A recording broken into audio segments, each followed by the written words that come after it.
கர்த்தருடைய பரிசுத்த நாமத்துக்கு மகிமை உண்டாவதாக. இந்த காலை வேளையிலும் கூட நமக்கு தியானத்துக்கென்று ஆண்டவர் கொடுத்திருக்கிற காரியம், நாம் சில காரியங்களை தீர்மானம் எடுத்துக்கொள்ளும்படியாக ஆண்டவர் சில வசனங்களை கொடுத்திருக்கிறார். நம்மிடத்தில் ஆண்டவர் நம்மை ஆசீர்வதிப்பதற்கு தடையாய் இருக்கக்கூடிய காரியங்களை நம்மிடத்திலிருந்து நீக்கி போட வேண்டியது அவசியமாக இருக்கிறது. பொதுவாக உலக பிரகாரமாக பார்க்கும்போது, ஒருத்தர் நம்ம வீட்டுக்கு வர்றேன் அப்படின்னு சொல்லியிருக்கும்போது, அவருக்கு பிடிக்காத ஒரு நபரை நம்ம வீட்டில் கூப்பிட்டு வச்சுருந்துட்டு அவரையும் வச்சுக்கிட்டு நீங்கள் வாங்க அப்படின்னு கூப்பிடும்போது அவங்க வந்து சொல்லுவாங்க, இவர் வந்திருக்காருன்னு நீங்கள் ஏன் என்கிட்ட சொல்லலை, அவர் வந்திருந்தாருன்னு சொன்னால் நான் வராமல் போயிருப்பேனே அப்படின்னு சொல்லுவாங்க. பொதுவாக உலக பிரகாரமான ஒருத்தருக்கு ஒருத்தர் பிடிக்காத சூழ்நிலை அப்படி சொல்லுவாங்க. ஆனால் ஆண்டவருக்கு இந்த உலகத்தில் எந்த மனுஷரும் பிடிக்காதவங்க கிடையாது. ஆனால் சில சுபாவங்கள் ஆண்டவருக்கு பிடிக்காத சுபாவங்கள் இருக்குது. ஆண்டவர் வெறுக்கிற சில காரியங்கள் இருக்கிறது. அப்போ அப்படிப்பட்ட காரியங்களை நமக்கு உள்ளே வைத்து கொண்டு ஆண்டவரையும் வாங்க ஆண்டவரே என்னை ஆசீர்வதிங்க ஆண்டவரே என்று நாம் சொல்லும்போது, ஆண்டவர் வந்து நம்மை ஆசீர்வதிப்பதில் தாமதம் ஏற்படுகிறது. நம்மை சீர்படுத்தி தான் தேவன் நம்மை ஆசீர்வதிக்கிறவராக இருக்கிறார். அப்போது இந்த தீர்மானங்களை நாம் எடுத்துக்கொண்டோமானால் நிச்சயமாக ஆண்டவர் வந்து நம்மை ஆசீர்வதிக்க அது ஏதுவாக இருக்கும். சங்கீதங்களின் புஸ்தகம் 101 2வது வசனத்திலிருந்து நான் வாசிக்கிறேன். சங்கீதம் 101 2வது வசனத்திலிருந்து, உத்தமமான வழியிலே விவேகமாய் நடப்பேன், எப்பொழுது என்னிடத்தில் வருவீர், என் வீட்டிலே உத்தம இருதயத்தோடு நடந்து கொள்ளுவேன், தீங்கான காரியத்தை என் கண்முன் வைக்க மாட்டேன், வழி விலகுகிறவருடைய செய்கையை வெறுக்கிறேன், அது என்னை பற்றாது, மாறுபாடான இருதயம் என்னை விட்டு அகல வேண்டும், பொல்லாதவனை அறிய மாட்டேன். இந்த வார்த்தை வந்து சங்கீதக்காரனுடைய ஒரு அறிக்கையாக இருக்கிறது. கன்ஃபஸ் பண்ணுறார், இப்படி நான் இதெல்லாம் செய்ய மாட்டேன், இப்படிப்பட்ட காரியங்கள் எனக்கு வராதபடி என்னை பாதுகாத்து கொள்ளும் என்றெல்லாம் அவருடைய ஒருவேளை அந்த விதமாக அவருக்கு பாதிக்கப்படுகிறதற்கான வாய்ப்புகள் இருந்திருக்கலாம். எப்போவுமே ஒரு வயல் நிலத்தை பராமரிக்கிறவர்கள் அங்கே இருக்கக்கூடிய அந்த செடிகளுக்கு பயிர்களுக்கு எந்த ஒரு சீசனில் என்ன விதமான பூச்சிகள் வந்து அரிக்கும், எப்படிப்பட்ட பாதிப்புகள் ஏற்படும் என்று முன்கூட்டியே அவர்கள் அறிகிறவர்களாக இருக்காங்க. இந்த மாதம் வந்தால் இந்த மாதிரியான பாதிப்புகள் நம்முடைய பயிர்களுக்கு வரும் என்று அறிந்து அதற்கு முன்கூட்டியே அதற்கான பூச்சி மருந்துகளை அடிக்கிறாங்க. அதுக்கான சில மரங்கள் வைச்சிருக்கிறவங்க வேப்பம் புண்ணாக்கு மாதிரி ஏதாவது சில காரியங்களை அந்த வேருக்கு அடியில் பதிச்சு அந்த மரத்தை பாதுகாக்கிறவர்களாக இருக்கிறார்கள். அதுபோல் தேவனுடைய பிள்ளைகளை, தேவன் நமக்கு கொடுத்திருக்கிற ஆவிக்குரிய வாழ்க்கையை நாம் பாதுகாக்கிறவர்களாக இருக்கணும். நம்முடைய ஆத்துமாவை நாம் பாதுகாக்கிறவர்களாக இருக்கணும். எந்த நேரத்தில் எதை செஞ்சால் இதனுடைய பின் விளைவு வந்து நமக்கு தவறுகளை கொண்டு வரும், அல்லது இப்பொழுது ஆரம்பிக்கிற சில சின்ன பாவங்கள் நம்முடைய வாழ்க்கையில் பின்னாட்களில் எவ்வளோ பெரிய பாவத்தை கொண்டு வந்து நிறுத்தும், தேவனுக்கு விரோதமாய் நம்ம எப்படி திருப்பிவிடும் என்பதை குறித்து அந்த முன் அறிவு நமக்கு இருக்க வேண்டியது அவசியம். ஆத்துமா அறிவில்லாமல் இருப்பது நல்லதல்ல என்று வேதம் சொல்லுகிறது. அப்போ ஆத்துமாவுக்கு ஒரு அறிவு இருக்கிறது. எதை முன்னாடி வைக்கணும், எதை நோக்கி ஓடணும், எப்படிப்பட்ட ஆட்களோடு நம்ம சேரணும், எல்லாத்துக்குமே நம்ம வந்து முன் ஜாக்கிரதையாக நம்முடைய தனிப்பட்ட சுபாவமாக இருக்கட்டும், நம்முடைய வேலைகளாக இருக்கட்டும், நம்முடைய எதிர்காலம் சம்மந்தப்பட்ட காரியமாக இருக்கட்டும், ஊழியம் சம்மந்தப்பட்ட காரியமாக இருக்கட்டும், எதை நம்ம செய்யணும் எதை செய்யக்கூடாதுங்கிறத அந்த ஞானமும் அறிவும் நமக்கு இருக்க வேண்டியது அவசியம். அதுக்கு பேசிக்காக நமக்கு ஞானம் வேணும் அப்படின்னு சொன்னாவே வேதம் சொல்லுகிறது, கர்த்தருக்கு பயப்படுதலே ஞானத்தின் ஆரம்பம். ஞானம் உங்களுக்குள்ள ஸ்டார்ட் ஆகணுன்னாவே முதலாவது நீங்கள் கர்த்தருக்கு பயந்து தான் ஒவ்வொரு காரியத்தை செய்யணும். கர்த்தருடைய வசனத்துக்கு புறம்பாக நம்ம எதையும் செய்யக்கூடாது. அப்போது அப்படிப்பட்டதான அந்த கர்த்தருக்கு பயப்படுகிற ஞானம் இருந்தால் இது எல்லாமே நமக்கு பின்னாடி வரும். கர்த்தருக்கு பயப்படுகிற ஞானம் இருந்தால் இப்படிப்பட்ட ஆலோசனைகள் சொல்லும்போது ஆமாம் கரெக்டுன்னு ஏற்றுக்கொள்ள தோன்றும். என்றைக்கு நம்ம ஆலோசனையை ஏற்றுக்கொள்ளுகிற விருப்பம் நமக்குள்ளே இல்லையோ அப்போ கர்த்தருக்கு பயப்படுகிற பயம் நம்மக்கிட்ட இல்லைன்னு அர்த்தம். அதனால் இந்த வார்த்தைகளை நீங்கள் சீக்கிரம் நல்லா கவனிங்க. நமக்கு இருக்கிற கொஞ்ச நேரத்தில், உத்தமமான வழியிலே விவேகமாய் நடப்பேன். உத்தமமான வழியில் நடப்பேன் அப்படின்னு சொல்லலை. உத்தமமான வழி என்னதுன்னு நமக்கு நல்லா தெரியும். அதுக்கு ஒரு விவேகம் வேண்டும். சில நேரத்தில் நான் உத்தமமாக நடக்கிறேன்னு சொல்லிட்டு நாங்கள்லாம் இப்போ பொதுவாக சில பேர் இந்த சுவிசேஷம் சொல்லும்போது கூட நாங்கள்லாம் தேவனுடைய ஜனங்கள், நீங்கள்லாம் புறஜாதிகள் மற்றவர்கள்ட்ட பேசும்போது இப்படி பேசுவாங்க. அப்படி நீ உத்தமமான வழியில் நடக்கிறான்னா உனக்கு விவேகம் இல்லையே, யாருக்கிட்ட என்ன பேசணும்னு தோணலையே. அவங்கெல்லாம் புறஜாதிகள்னால் அப்போ அவங்களாம் மனுஷங்களே கிடையாதா, அவங்க வேறு இனமா? சில நேரத்தில் அடுத்தவங்களை பார்த்து சொல்கிறது, நீங்களாம் புறஜாதியில் இருக்கிறீங்க, இவங்கெல்லாம் புறஜாதியில் இருக்கிறாங்கன்னு சொல்லி நம்ம பொதுவாக வேதத்தின்படியான காரியங்களை நம்ம சொல்லி கொடுக்கும் பொழுது நம்ம அப்படி சொல்லுகிறோம். ஆனாலும் அவர்களும் மனிதர்கள் தான், அவர்களும் நம்மை போல சக மனிதர்கள் தான் என்கிற ஒரு உணர்வு நமக்கு இருக்கணும். அப்போ உத்தமமான வழியிலே நான் விவேகமாய் நடப்பேன் என்று சொன்னால், நான் உத்தமமாக நடக்கிறேங்கிற பேரில் எல்லாத்தையும் அடித்து நொறுக்கிட்டு போகிறதுக்கு பேர் அந்த உத்தமம் கிடையாது. உத்தமமாய் நடக்கிறவன் பத்திரமாய் நடக்கிறான் என்று வேதம் சொல்லுகிறது. அப்போ அந்த பத்திரமாய் நடக்கிறது, அதை தான் இங்கே விவேகம் என்று சொல்லப்பட்டிருக்கிறது. அப்போது நாம் உத்தமமான வழியில் தேவன் நமக்கு கொடுத்திருக்கிற வேத வசனத்தை நாம் தியானித்து ஆராய்ந்து நிதானமான ஒரு வாழ்க்கை நம்ம வாழும்படி நம்முடைய ஆவிக்குரிய வாழ்க்கை அது விவேகமாக நடக்க வேண்டும். நாங்கள் பரிசுத்தமாக வாழ்கிறோங்கிற பேரில் உலகத்தில் உள்ளவெல்லாம் அக்கிரமக்காரன் பாவின்னு சொல்லி அது நிமித்தமாக சொந்த பந்தங்கள் மத்தியில் வெறுப்புகளை சந்திக்கிறவர்கள் சில பேர் இருக்கிறாங்க. அப்போது அதுக்காக உலகத்தில் அவங்க செய்கிற காரியத்தை நம்ம போய் செய்ய முடியாது தான். அதையும் நம்ம சொல்ல வேண்டிய விதம், பேச வேண்டிய விதம் எல்லாமே அதுக்குரிய அது தேவ அன்பில் நிறைந்து தான் அந்த காரியங்களை பேசணும். எந்த விதத்திலும் உலக வழக்கத்தின்படியோ உலகத்தினுடைய வழிபாட்டு முறைகளிலேயோ நாம் காம்ப்ரமைஸ் ஆக முடியாது தான். அதே சமயத்தில் அவங்க அறியாமல் இருக்கிறாங்க, அறியாமல் இதை செய்கிறாங்கங்கிறத நம்ம புரிந்து கொண்டு அவர்கள் மேல் நாம் அன்பாய் நடந்து நிதானமாய் பேசி பழகணும்.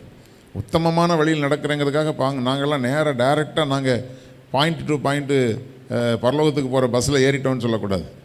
அப்போது நம்முடைய ஆவிக்குரிய வாழ்க்கையானது மிக நிதானமாய் இருக்க வேண்டியது அவசியம். நம்முடைய பரிசுத்தமான வாழ்க்கை மிக நிதானமாய் நாம் செய்ய வேண்டிய ஒரு காரியம். நமக்கு தேவன் கிருபையாய் கொடுத்திருக்கிற அந்த உத்தமத்தின் காரியங்களை மற்றவர்களிடத்தில் நாம் பேசும்போதும் பழகும்போதும் அதை நம்ம விவேகமாய் நடந்து கொள்ள வேண்டியது அவசியம். அநேக இடங்களில் நல்லா சர்ச்சுக்கு போவாங்க, நல்லா ஜெபம் பண்ணுவாங்க, எப்போவுமே வெள்ளை புடவை கட்டியிருப்பாங்க, வெள்ளை பேண்ட் ஷர்ட்டை தான் போட்டிருப்பாங்க. ஆனால் அவங்க நடக்கிற விதத்தில் ஒரு விவேகம் இல்லை என்று சொன்னால் சாட்சிக்கேடாக மாறி போகிறது. அநேக இடங்களில் அந்த காரியங்கள் நடக்குது. போய் தாறுமாறாக நடந்து கொள்கிறதும் தாறுமாறாக பேசுகிறதும், ஆனால் நாங்கள் உத்தமமாக நடக்கிறோன்னு சொல்லுகிறதும். முக்கியமாக ஆவிக்குரிய பிள்ளைகளுக்கு மிகுந்த விவேகம் தேவை, நிதானம் தேவை. அதை நாம் அதை தான் அவர் அறிக்கை பண்ணுறார், நான் உத்தமமான வழியிலே விவேகமாய் நடப்பேன். இப்போ இந்த வார்த்தையை கேட்கும் பொழுது நீங்களும் உங்களுக்குள்ள நல்ல தீர்மானம் எடுத்துக்கொள்ளுங்கள். எல்லாம் சில நேரத்தில் கர்த்தர் என் கூட இருக்கிறாருங்கிற பேரில் இஷ்டத்துக்கு தாறுமாறாக போகக்கூடாது. எல்லாத்துலேயும் ஒரு நிதானம் வேணும். சில நேரத்தில் வசனங்களை கை கொள்வது கூட அது வசனத்தை அது விவேகத்தோடு நீங்கள் தியானித்து பார்க்கணும். வீடு ஞானத்தினால் கட்டப்பட்டு விவேகத்தினால் நிலைநிறுத்தப்படும் என்று வேதம் சொல்கிறது. ஞானத்தில் கட்டிடலாம், பயங்கரமான என்ஜினியரிங் பிளானில் கட்டிடலாம், ஆனால் அதை விவேகத்தோடு கட்டலைன்னு சொன்னால், அதாவது நான் அடிக்கடி சொல்லுவேன், சில பேருக்கு சுறுசுறுப்பாக வேலை செய்யணும், ஆனால் படபடப்பாக வேலை செய்யக்கூடாது. ஒரு வேலையை நான் வேகமாக செய்கிறேன் அப்படிங்கிற பேரில் வீட்டிலையே சில காரியங்களை வேலை செய்யும்போது படப்படன்னு சில பேர் வேலை செய்வாங்க. சுறுசுறுப்பு வேறு, படபடப்பு வேறு. படபடப்பில் வேலை செஞ்சாங்கன்னா வீட்டில் உள்ள எல்லா பாத்திரமும் கீழே கொட்டி போவோம். அப்போது சுறுசுறுப்போடு கூட என்ன தேவைப்படுது? விவேகம் தேவைப்படுது, நிதானம் தேவைப்படுகிறது. அப்போ அப்படிப்பட்டதான காரியத்தில் நான் என்னுடைய ஆவிக்குரிய வாழ்க்கையில் நான் நிதானமாய் பிறருக்கு ஒரு இடரல் உண்டாக்காமல் நான் நடந்து கொள்வேன் என்கிற தீர்மானம் எடுத்துக்கொள்ள வேண்டும். எப்பொழுது என்னிடத்தில் வருவீர், என் வீட்டிலே உத்தம இருதயத்தோடு நடந்து கொள்வேன். அப்போது அவனுக்கு ஒரு ஞானம் இருக்குது பாருங்கள். ஆண்டவர் வரப்போகிறார், எப்பொழுது வருவீர் தெரியாது, எந்த நிமிஷத்துலையும் கர்த்தர் வரலாம். ஒன்று அவருடைய வருகையாக இருக்கலாம், இன்னொன்று நம்முடைய மரணமாக இருக்கலாம். ஏதோ ஒன்று நம்மை சந்திக்கும், அது எப்போ சந்திக்கும்னு நமக்கு தெரியாது. அப்போது அந்த நாட்களில் பழைய ஏற்பாட்டு காலத்தில் இருந்த சங்கீதக்காரனுக்கு ஒரு தரிசனம் இருக்குது. ஆண்டவர் என்கிட்ட வருவார், என்னை சந்திக்கிற நாள் ஒன்று உண்டு, எப்பொழுது என்னிடத்தில் வருவீர், நீர் எப்போ வந்தாலும் என் வீட்டில் நான் உத்தமமாக நடந்து கொண்டிருப்பேன். அப்படி எத்தனை பேர் தீர்மானம் எடுக்க முடியும்? யோசிச்சு பாருங்கள். சில பேருக்கு அதெல்லாம் ஆண்டவர் வருவார் வரேன்னு சொல்லிட்டு தான் இருக்கிறார். ஆனால் உண்மையாய் அவரை எதிர்பார்க்கிறவர்களுக்கு அதான் அந்த கர்த்தருக்கு பயப்படுகிற பயம். எப்போ வேணாலும் ஆண்டவர் வரலாம். அது எல்லாத்தையும் தாண்டி ஆண்டவர் என்னை பார்த்து கொண்டிருக்கிறார். அவர் வருகிறது, அவர் இங்கே வந்தாலும் என்னை பார்க்க போகிறாரு, அவர் தூரமாக இருந்தாலும் என்னை பார்க்க போகிறார். அவருடைய கண்கள் எப்போதும் உலாவி கொண்டிருக்கிறது. அந்த கர்த்தருக்கு பயப்படுகிற பயம் என்னென்றாலே, நம்ம சொல்கிறோம் சிசிடிவி கேமராவுடைய கண்காணிப்பில் உள்ளது அப்படின்னு போட்டு வச்சுருப்பாங்க. அதாவது சில அரசு அலுவலகங்களுக்கு போனால் இந்த சம்திங் வாங்குவாங்க. அப்போ அவங்க சொல்லுவாங்க, ஐயா அந்த பில்லருக்கு அந்த பக்கம் கொடுங்க அப்படி சொல்லுவாங்களாம். அந்த பில்லருக்கு அந்த பக்கம் வாங்க. ஏன், என்ன விஷயம்? அங்கே தான் கேமராவில் தெரியாது. பாருங்கள், அவனுக்கு கண்காணிப்பில் நம்ம இருக்கிறோங்கிறது பயம் இருந்தாலும் அதில் எந்த சந்தில் வச்சு லஞ்சம் வாங்கலான்னு தான் அவன் பார்க்குறான். ஆனால் தேவனுடைய பிள்ளைகளை, இங்கே பில்லரும் மறைக்க முடியாது, செவரும் மறைக்க முடியாது. எல்லா கோணத்துலேயும் ஆண்டவருடைய கண்கள் என்ன செய்கிறது? அவருடைய 7 கண்கள் என்று சொல்லப்பட்டிருக்கிறது. 7 என்பது பரிபூரணமாக கவராகி இருக்குது. பொதுவாக இந்த கேமராமேன்கள் சொல்லுவாங்க, அந்த கேமரா லென்ஸோட பேர் வந்து ஃபிஷ் ஐன்னு சொல்லுவாங்க. மீன் கண்கள். அது வந்து இப்படி கிட்டத்தட்ட ஒரு 180 டிகிரியில் அது பார்க்கக்கூடியதாக இருக்கும். அதே போல் அது ஆண்டவருக்கு 180 கிடையாது, அது 360 டிகிரியில் ஆண்டவருடைய கண்கள் பார்க்குது. அந்த பயம் இருந்தால் என்னுடைய வீட்டிலே, என்னுடைய தனிப்பட்ட வாழ்க்கையிலே நான் என்ன செய்வேன்? உத்தம இருதயத்தோடு நான் நடப்பேன். அப்போ அந்த பயம் பாருங்கள். ஒரு டெய்லி வாரத்துக்கு ஒரு வாட்டி சர்ச்சுக்கு போகிற ஆளும் கிடையாது, டெய்லி பைபிள் வாசிக்கிறதுக்கு பைபிளும் கிடையாது, அவனுக்கு புத்தி சொல்லுகிறதுக்கு ஒரு பாஸ்டர் கிடையாது.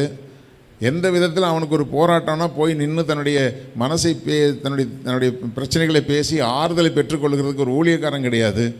எங்கேயோ வனாந்தரத்தில் இருக்கிறவனுக்கு அவன் மனசில் இருக்கிற ஒரு காரியம், என்னுடைய வீட்டிலே நான் உத்தம இருதயத்தோடு நடந்து கொள்வேன். தேவனுடைய பிள்ளைகளே, எல்லா சூழ்நிலைகளிலும் கர்த்தர் நம்மை கவனிக்கிறார் என்கிற அந்த பயம். எப்பொழுது என்னிடத்தில் வருவீர்? நீங்கள் எப்போ வந்தாலும் ஆண்டவரே, நீங்கள் என்னை சந்திப்பதற்கு நான் ஆயத்தமாக இருக்கிறேன். உமக்கு விரோதமான காரியங்கள் என்னுடைய வீட்டில் இராதபடிக்கு நான் ஜாக்கிரதையாய் வாழுவேன் என்கிற ஒரு அறிக்கையை சொல்லுகிறான். தீங்கான காரியத்தை என் கண்முன் வைக்க மாட்டேன். அப்போது சில நேரத்தில் தீங்கான காரியத்தை நான் எடுக்க மாட்டேன், ஆனால் அது என் முன்னாடி இருக்கும்.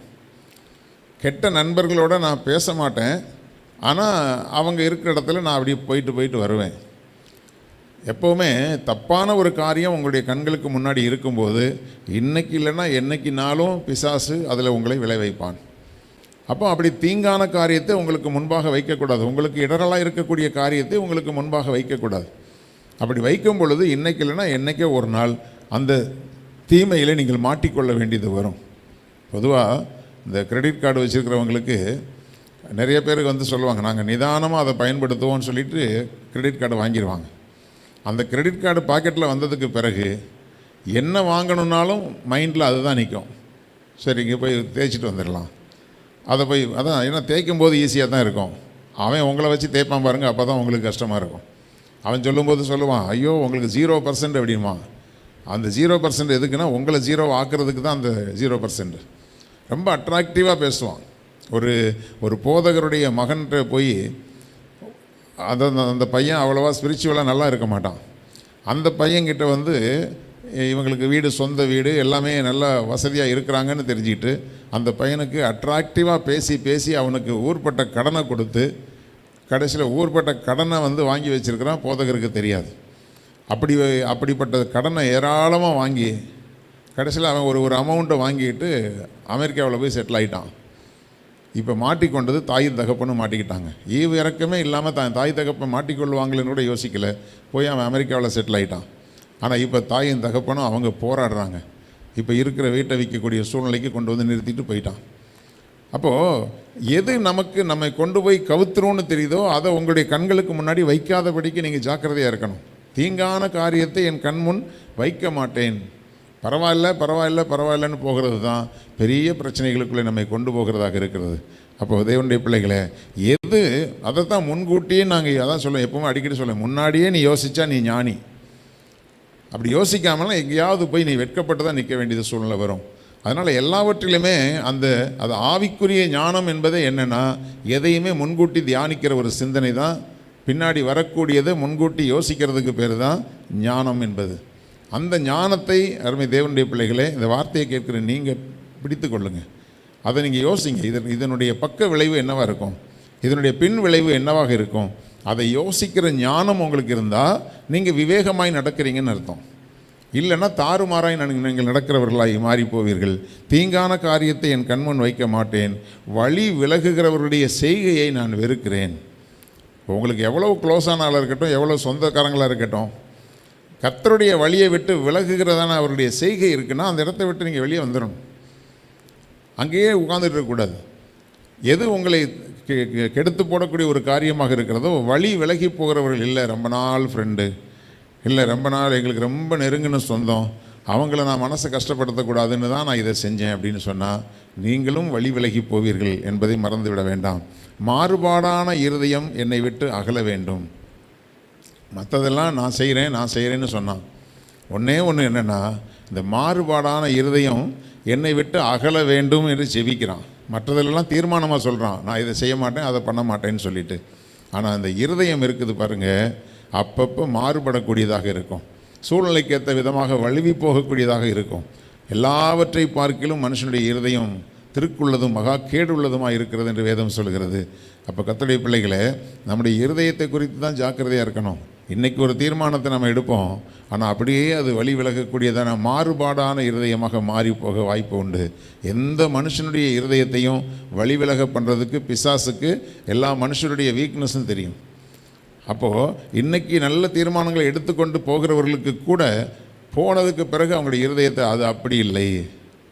அதாவது ஆதாம் ஏவாளையும் பார்த்து பிசாசு கேட்டது போல, இதை புசிக்கிற நாளிலே நீங்கள் சாகவே சாவீர்கள் என்று தேவன் சொன்னது உண்டோ? சொன்னார் தான், சொன்னது உண்டு. அப்படியா சொன்னார் அப்படின்ன உடனே, ஓ அப்போ அப்படி சொல்லியிருக்க மாட்டாரோ அப்படின்னு யோசிக்க வச்சிருவான். ஏவாள் அப்படி தான் யோசிச்சிட்டா. ஒருவேளை அப்படி, ஏன்னா சொன்னது ஆதாம் கிட்ட சொன்னார், ஆதாம் ஏவாள்கிட்ட சொல்லியிருப்பான். அப்போ அப்படியா சொன்னார்னும் போது, அப்போ நம்ம வீட்டுக்காரர் தான் ஏதோ கொஞ்சம் மாற்றி சொல்லிட்டாரு போல இருக்குது. அந்த இருதயத்தை மாறுபடக்கூடிய சிந்தனைக்குள்ளே பிசாசு கொண்டு போயிடுவான். அதுக்கு சாதகமான சூழ்நிலைகளையும் கொண்டு வருவான், அதற்கு சாதகமான சில சாட்சிகளையும் உங்களுக்கு முன்னாடி காண்பிப்பான். அப்போது வழியை விட்டு விலகுகிறவர்களுடைய செய்கை இருக்குதுன்னு சொன்னால், யார் சொன்னாலும் வழியை விட்டு விலகக்கூடிய ஆலோசனையாக இருந்தால் அது வேண்டாம். நீ எவ்வளோ பெரிய ஆளாக வேணாலும் இருந்துட்டு போ, அதனால் எனக்கு எவ்வளோ லாபம் வரக்கூடியதாக இருந்தாலும் சரி, அதை விட்டு அந்த வழியில் நான் நடக்க மாட்டேன். சில சகோதரர்கள்லாம் இந்த பெட்டி கடை வச்சுருக்கவங்க, வெத்தலைப்பா கடை வச்சுருக்கிறவங்களாம் அந்த வியாபாரத்தில் புகையிலை ஐட்டத்தெல்லாம் விற்பாங்க, சிகரெட் பீடி விற்பாங்க. ஆனால் ரட்சிக்கப்பட்டதுக்கு பிறகு அதனால தான் எனக்கு ஒரு லாபம் வரும்னா, அப்படி ஒரு லாபம் வேண்டான்னு சொல்லி அவங்க அந்த வியாபாரத்தையே விட்டதான காரியங்கள்லாம் உண்டு. எத்தனையோ கர்த்தருக்காக தியாகம் பண்ணி கஷ்டப்பட்டவங்கள்லாம் உண்டு தேவனுடைய பிள்ளைகளை. அவங்கெல்லாம் நமக்கு முன்னாடி முன் உதாரணமாக இருக்கிறாங்க. அந்த மாறுபாடான இருதயம் உங்களை விட்டு, அதான் சொல்கிறாரு, அதை நான் மாறுபாடான இருதயத்தை நான் வச்சுக்க மாட்டேன்னு சொல்லலை. அவர் ஜெபிக்கிறார், ஆண்டவரே எந்த விதத்தில் என்னுடைய இருதயம் மாறுபட்டு போயிடக்கூடாது. ஏன்னா தாவீதுக்கு தெரியும், எவ்வளவோ தீர்மானமாக இருந்து ஒரு காரியத்தில் அவன் வலிவு போயிட்டான்.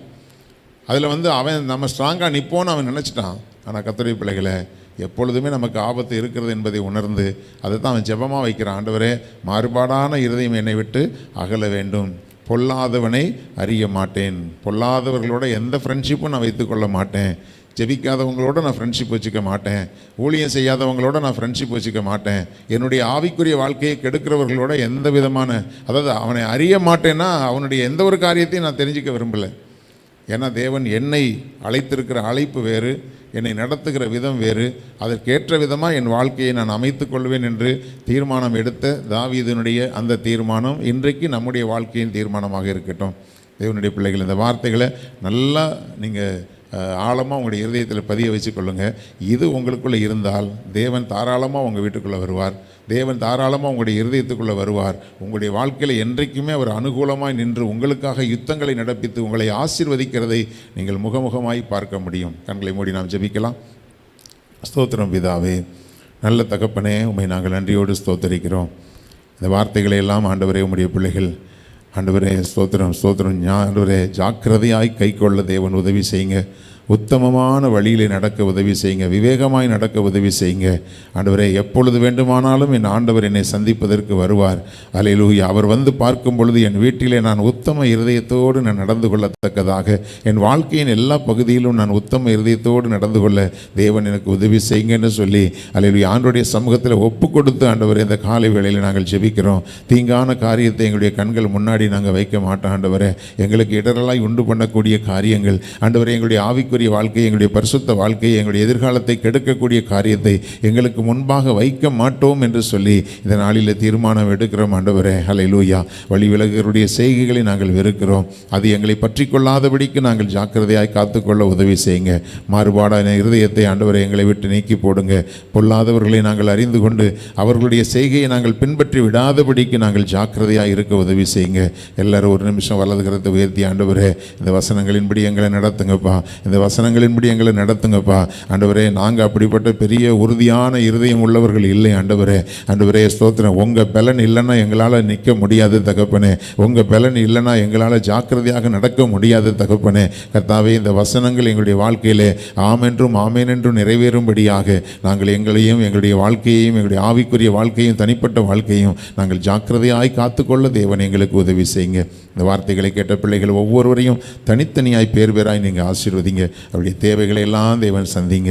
உடைய பிள்ளைகள் ஒருபோதும் வெட்கப்பட்டு போகாதபடி உடைய பிள்ளைகளை சுற்றிலும் அக்கினி மதிலாய் வேலையடைத்து பாதுகாத்து வழி நடத்துங்க. இந்த நாளைக்குரிய ஒவ்வொரு காரியங்களிலும் உடைய பிள்ளைகள் ஞானத்தோடும் விவேகத்தோடும் நடந்து கொள்ள உதவி செய்யுங்க. அன்பு கரத்தில் அர்ப்பணிக்கிறோம். ஆசீர்வதியும் பொறுப்பெடுத்துக் கொள்ளும். எல்லா துதியும் கனமும் மகிமையும் உமக்கே செலுத்துகிறோம். இயேசு கிறிஸ்துவின் இன்ப நாமத்தில் ஜெபிக்கிறோம் ஜீவன் உள்ள எங்கள் நல்ல பிதாவே. என் ஆத்துமாவே கர்த்தரை ஸ்தோத்திரி, என் முழுவதுமே அவருடைய பரிசுத்த நாமத்தை ஸ்தோத்திரி. என் ஆத்துமாவே கர்த்தரை ஸ்தோத்திரி, கர்த்தர் செய்த சகல உபகாரங்களை மறவாதே. ஆமேன், ஆமேன். God bless you.